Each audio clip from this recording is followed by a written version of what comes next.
Halo teman-teman, kembali lagi ketemu dengan Andi di channel King Kos si Raja Kos. Teman-teman, hari ini saya akan bahas lagi tentang furniture kos. Jadi kira-kira layoutnya seperti apa yang oke, yang bagus, saya akan bahas di video ini. Silahkan simak videonya sampai selesai.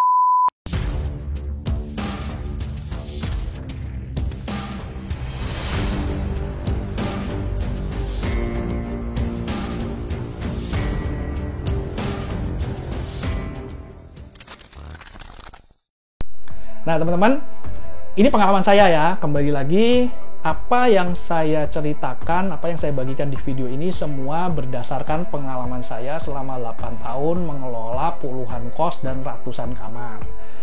Ya memang mungkin apa yang saya bilang di sini mungkin bisa salah juga. Jadi teman-teman silahkan dicerna sendiri ya, kira-kira yang bagus diambil. Kalau yang menurut teman-teman salah atau nggak benar ya udah dilupakan aja.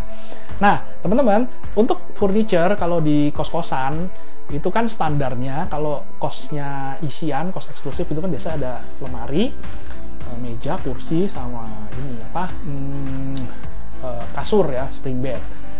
Nah pengalaman saya, kalau peletakan spring bed itu yang bagus adalah posisinya itu tidak mepet tembok, ya, tidak mepet tembok, dikasih jarak.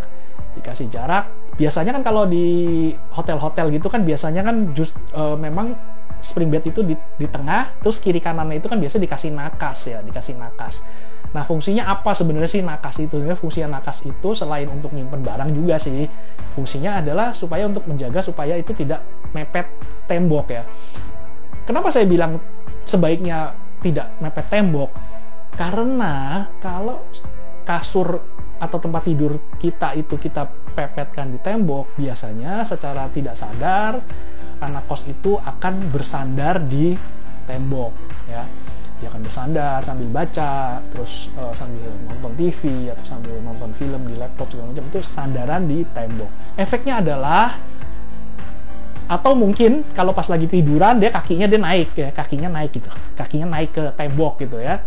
Nah itu mungkin mereka tidak sadar dan mereka melakukan itu setiap hari berulang dan hasilnya tembok kita itu setelah 1 bulan atau setelah 2 bulan tembok kita itu kan berubah warna. Jadi yang sering disenderin itu akan berubah warna menjadi lebih kusam, jadi lebih hitam gitu ya, terkena keringet lah, terkena kotoran dari badannya, kena dakinya gitu segala macam, itu pasti berubah warna. Nah konsekuensinya setiap kali anak kosnya keluar kita harus ngecat lagi itu supaya dia bisa kembali lagi seperti semula kan ya catnya.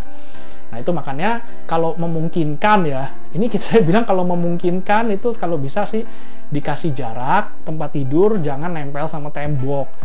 Cuma yang jadi masalah adalah biasanya kamar kos itu tuh sempit, tidak luas gitu. Jadi untuk nyetel layout tempat tidurnya segala macam mau nggak mau harus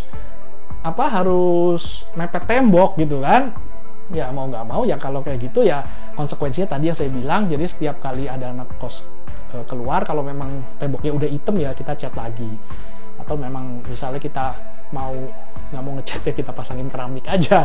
Kalau keramik sih mau ditempelin, ditidurin, diinjak-injak sih nggak akan jadi hitam gitu ya. Paling tinggal kita bersihkan, kita pel gitu, itu pasti akan bersih lagi gitu ya. Jadi kalau memang tempat kosnya atau kamarnya sempit ya mau nggak mau ya nggak ada pilihan lain. Tapi kalau kamar kosnya lumayan luas, saran saya jangan mepet tembok, itu satu.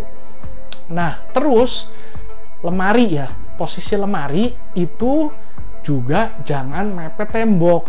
Karena apa? Karena apalagi terutama lemari-lemari yang bahannya particle board ya, itu kalau bisa sebisa mungkin jangan mepet tembok. Karena Indonesia ini kan kelembapannya tinggi ya, jadi kadang-kadang di dalam kamar itu, apalagi kalau ada rembesan, ada bocor segala macam, itu biasanya tembok itu kan suka lembab. Nah kalau lemari itu dia nempel tembok, maka lembabnya itu akan mempengaruhi lemarinya ini. Jadi lemarinya ini akan lebih mudah untuk ditumbuhi jamur. Jadi putih-putih gitu warnanya. Nah, kalau udah putih-putih gitu, biasanya selama temboknya masih lembab, selama kamarnya masih lembab, biasanya kita lap gitu, maka hilang sih hilang, tapi nanti akan timbul lagi ininya apa? Jamurnya yang putih-putih itu. Nah, saya ada beberapa tips gimana caranya supaya lemari itu, terutama yang bahannya particle board itu tidak berjamur. Gimana caranya? Nanti saya akan bahas di video yang akan datang. Jadi kalau teman-teman tertarik, silahkan subscribe dan nyalakan lonceng notifikasinya supaya nggak ketinggalan. Dan saya akhiri dulu video hari ini. Semoga berguna. Terima kasih sudah menonton dan sampai ketemu di video yang akan datang. Dadah!